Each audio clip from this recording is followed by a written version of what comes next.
Water boils, समझिएगा एकदम, water boils in an electric kettle in 20 minute. तो आपको है ना सवाल को करने के लिए इसका मैकेनिज्म समझना पड़ेगा कि भैया जो आपका ये केटल वेटल है, आपका जो ये केटल वेटल है, इसके अंदर आपको बेसिकली कॉइल से वायर है, इसमें से बिजली पास करता है ना, वो आपको हीट हो रहा होगा। बढ़िया है सर। तो सर कहीं ना कहीं हमको समझ में आ रहा है कि इसके अंदर जो पानी है, पानी को उबलने के लिए एक फिक्स्ड अमाउंट ऑफ हीट आपको सप्लाई करना है, ठीक है। And that heat is being found, और वो हीट आपको लिया जा रहा है जो आपको हीट रेजिस्टेंस में उत्पन्न हो रहा है, आई स्क्वायर आर टी या फिर V square by R R T, ठीक है। हीट जो पैदा होता है क्या तो आई स्क्वायर आर टी का इस्तेमाल करेंगे या फिर V square by R T का इस्तेमाल करेंगे using the same main supply.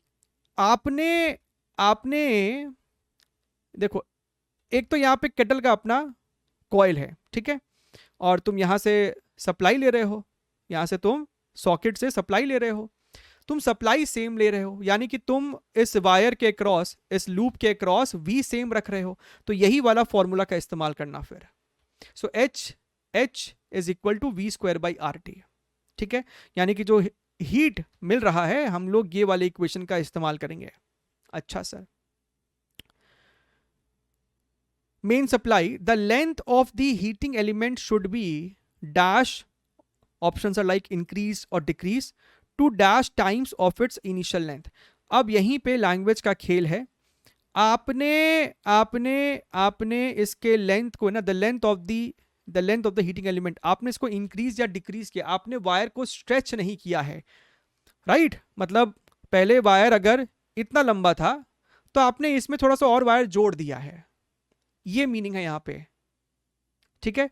खींचना अलग होता है, वायर को लंबा करना by adding more wire to it, वो डिफरेंट केस है। इस केस में तुम देख सकते हो कि भैया आपका वायर का वॉल्यूम ही इंक्रीज हो गया पहले से, तो अब वो वॉल्यूम कांस्टेंट वाला फंडा तो पहली बात लगा मत देना, अगर लगाया था तो।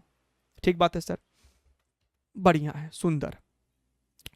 तो सर रेजिस्टेंस जो है that is equal to your rho L by A.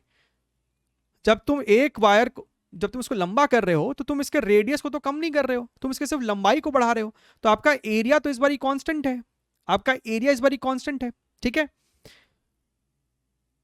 If the water is to be boiled in 15 minute, अब तुम भैया 15 ही मिनट में वाटर को बॉयल कर दिए, तो भैया टोटल हीट जो मिलना चाहिए वो तो सेम है। So Q is equal to V square by R one into, पहले टाइम लगा आपको 20 मिनट, बाद में सेम हीट हमको चाहिए, रेजिस्टेंस हमने चेंज कर दिया और अब हमें सिर्फ 15 मिनट लग रहा है। तो भैया दोनों इक्वेशन को तुम इक्वेट कर सकते थे, है ना। जब इक्वेट करते तो तुमको दिखाई देता कि sir 20 by R one is equal to 15 by R two, ये आपको होता 5 3, ये आपको होता 5 4, यानी कि सर आर वन है ना, R one by R two is equal to 3/4। अच्छा ठीक है कि नहीं, सॉरी 4/3। ओहो, तो इसको एक काम करो, R2/R1 कर दो, इसको आप लिख दो R2/R1 और R1 को यहां भेज दो। भैया आपका R2 जो है वो क्या हो जाएगा, आपका rho into L2 upon A, this is your 3/4 rho into L1 upon A. तो हमको दिख रहा है कि जो फाइनल लेंथ है that should be equal to 3/4 of initial length. तो आपने लेंथ को डिक्रीज करना है and it becomes 3/4 times the initial length. Clear एकदम।